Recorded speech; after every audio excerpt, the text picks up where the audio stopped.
Cette présentation concerne la fonctionnalité de Conseil OIRA. La fonction de Conseil d'OIRA permet aux utilisateurs finaux d'inviter un service externe dans leur organisation. Ils peuvent demander la validation du consultant pour une évaluation des risques. Les évaluations de risques validées seront verrouillées et ne pourront plus être modifiées par aucun utilisateur. Nous sommes à nouveau connectés au client OIRA en tant qu'utilisateur test Valérie Dupont qui possède un café à Paris. Valérie a réalisé une évaluation des risques et souhaite désormais la faire valider par un service externe.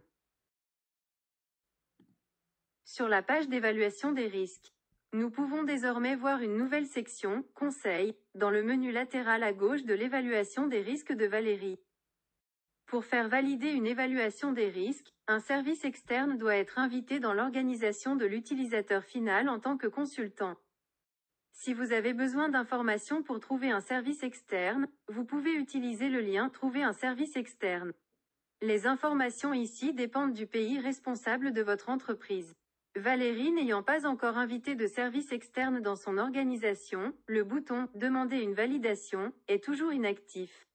Mais Valérie dispose déjà de l'adresse email d'un service externe qu'elle souhaite demander pour valider son évaluation des risques. Elle clique donc maintenant sur le lien « Ajouter un service externe à votre organisation ».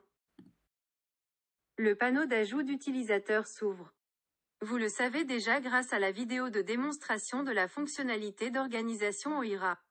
Valérie sélectionne « Service externe » pour accorder au nouvel utilisateur les autorisations nécessaires pour valider son évaluation des risques. Le bouton « Envoyer un email » ouvre un nouvel email dans son programme de messagerie locale. Le texte contient le lien permettant au nouvel utilisateur de le laisser rejoindre l'organisation de Valérie. Le service externe qui reçoit l'email d'invitation de Valérie peut alors cliquer sur le lien contenu dans l'email et accepter l'invitation dans son organisation.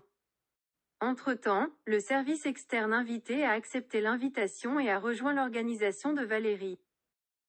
Si l'on regarde le panel de l'organisation, on peut voir le service externe comme un membre de l'organisation de Valérie. Il a le rôle de service externe. Valérie ouvre à nouveau son évaluation des risques et accède à la page de conseil. Le bouton « Demander une validation » est désormais actif. Valérie clique sur le bouton pour lancer sa demande de validation. Sur le panneau, Valérie peut choisir le service externe invité. Des informations sur l'état de validation lui sont également présentées, dès que l'évaluation des risques aura été validée par le consultant. L'évaluation des risques sera verrouillée et ne sera plus modifiable. Elle clique sur le bouton « Envoyer une demande de validation » pour envoyer sa demande au service externe. Au lieu du bouton de validation, des informations sur l'état de validation de l'évaluation des risques s'affichent désormais.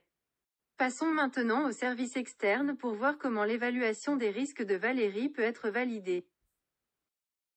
Connecté au client OIRA en tant que service externe, nous pouvons voir les évaluations des risques que le service externe est autorisé à voir sur son tableau de bord.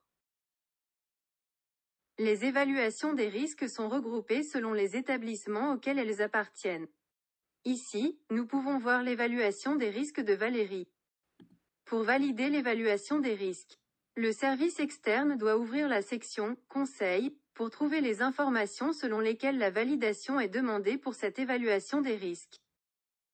En cliquant sur le bouton « Valider cette analyse des risques », un panneau s'ouvre qui informe le service externe des effets de la validation d'une évaluation des risques. Le consultant doit s'assurer qu'il a lu et examiné l'évaluation des risques et qu'il en approuve le contenu. Après avoir coché la case de confirmation, le consultant clique sur « Valider » pour marquer l'évaluation des risques comme validée. Le statut de cette évaluation des risques est désormais affiché sur la page de conseil et dans le badge de la barre d'édition.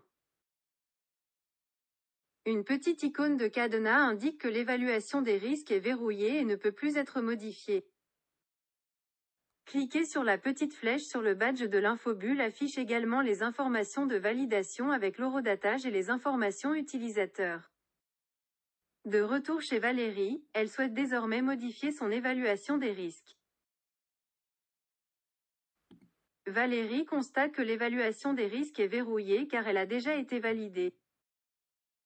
Une évaluation des risques validée peut être déverrouillée, mais cela signifierait la perte du statut de validation, ce qui pourrait entraîner des coûts supplémentaires lors d'une nouvelle demande de validation. Valérie clique sur le lien « Invalider » pour modifier l'évaluation des risques. Un panneau d'information s'ouvre et lui permet de connaître les conséquences du déverrouillage et de l'invalidation d'une évaluation des risques validée. Elle peut choisir soit d'invalider l'évaluation des risques et de perdre son état de validation, soit de dupliquer l'évaluation des risques et d'effectuer ces modifications sur la copie créée. La duplication d'une évaluation des risques validés est fortement recommandée et ne modifiera pas l'évaluation des risques validés et ne préservera pas le statut de validation. Seulement si vous êtes vraiment sûr de vouloir invalider l'évaluation des risques et perdre le statut de validation, cliquez sur le bouton « Invalider ». Cela supprimera le statut de validation et définira l'évaluation des risques sur l'état verrouillé. Vous pouvez le voir ici dans le badge d'information dans la barre d'outils d'édition. Pour rendre l'évaluation des risques à nouveau modifiable, vous devez cliquer sur Déverrouiller dans l'infobulle des informations de verrouillage. L'évaluation des risques est désormais à nouveau modifiable. J'espère que vous apprécierez la nouvelle fonctionnalité. Merci beaucoup d'avoir écouté.